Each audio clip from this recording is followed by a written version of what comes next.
Anda kembali di Kompas Malam, Saudara. Singapura menjadi negara dengan jumlah kasus COVID-19 tertinggi di Asia Tenggara. Total kasus COVID-19 di negara Merlion ini mencapai 8.014 dengan korban jiwa sebanyak 11 orang. Sebagian besar kasus baru di Singapura berasal dari para pekerja migran yang tinggal di asrama. Pada hari Sabtu dan Minggu kemarin tercatat 1.437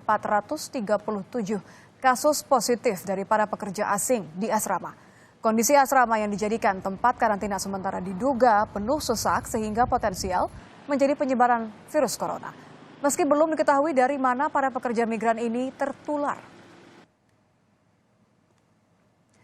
Kita akan terhubung dengan koresponden Kompas TV di Singapura, ada Oki Madasari. Oki, selamat malam. Angka kasus positif corona di Singapura ini melonjak tajam bahkan tembus 8.000 hari ini. Apa penyebabnya? Iya, Nitya, betul sekali. Untuk diperjelas, per hari ini saja tanggal 20 April ada 1.426 kasus positif di Singapura. Penyebabnya adalah mayoritas kasus itu berasal dari pekerja migran yang tinggal bersama di dormitori atau asrama. Harus diketahui terlebih dahulu bahwa di Singapura itu banyak pekerja migran yang bekerja di sektor seperti manufaktur, pabrik, atau konstruksi, dan semuanya itu adalah pekerja, kita tahu pekerja dengan gaji yang cukup rendah, sehingga mereka selama ini memang tinggal di asrama yang memungkinkan mereka bisa tinggal bersama-sama dengan biaya murah. Jadi rata-rata asrama itu berukuran 4x4, lalu dalam ukuran 4x4 itu dihuni oleh 12 orang. Jadi bisa dibayangkan kepadatannya. Nah, di Singapura ada 43 asrama besar seperti itu, dan 26 asrama dari 43 itu sudah terjangkit COVID. Nah, total jumlah pekerja yang tinggal di asrama di Singapura ada 323.000. Jadi sejak kasus COVID meledak di beberapa asrama, akhirnya pekerja yang dites lalu positif mereka sehat, terbukti mereka sehat, langsung dipindahkan oleh pemerintah Singapura ke hunian-hunian sementara, misalnya di apartemen-apartemen milik pemerintah atau di hotel apung. Jadi ada sebuah kapal yang didedikasikan sebagai hotel yang disediakan oleh Angkatan Laut. Nah, itu dijadikan tempat menampung pekerja migran yang sehat agar tidak tertular. Tapi meskipun demikian di asrama itu sendiri tetap masih padat, dan ini yang menjadi sorotan sebenarnya. Ini menjadi kritik juga bagi masyarakat Singapura terhadap pemerintah. Kenapa selama ini pekerja migran bisa tinggal dengan tingkat kepadatan yang seperti itu? Jadi begitu pertanyaannya, Nitya. Oke, pertanyaan yang pertama, kalau memang penyebabnya ada di asrama pekerja migran, apakah ada warga negara Indonesia yang di sana tinggal di asrama tadi? Dan kemudian apakah pemerintah Singapura ini juga menambah sanksi atau menambah denda sebagai bentuk upaya baru begitu?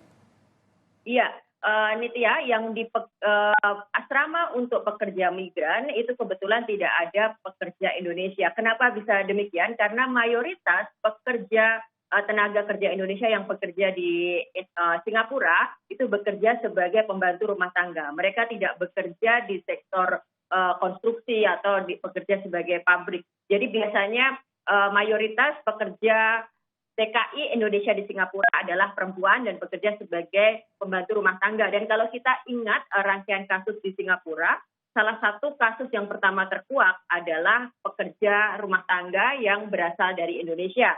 Tapi pekerja rumah tangga itu sekarang sudah sembuh dan memang sudah ada setidaknya 20 warga negara Indonesia yang dinyatakan sembuh dari COVID di Singapura.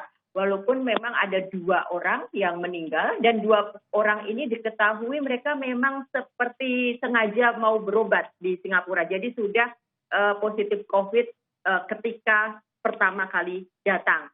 Nah, lalu apakah ada pengetatan setelah ledakan di asrama itu? Iya, betul ada. Jadi sejak kasus asrama meledak, pemerintah Singapura semakin mengetatkan SOP aturan yang di mana mereka sekarang sebenarnya sedang berlaku semi lockdown. Ini masih terjadi.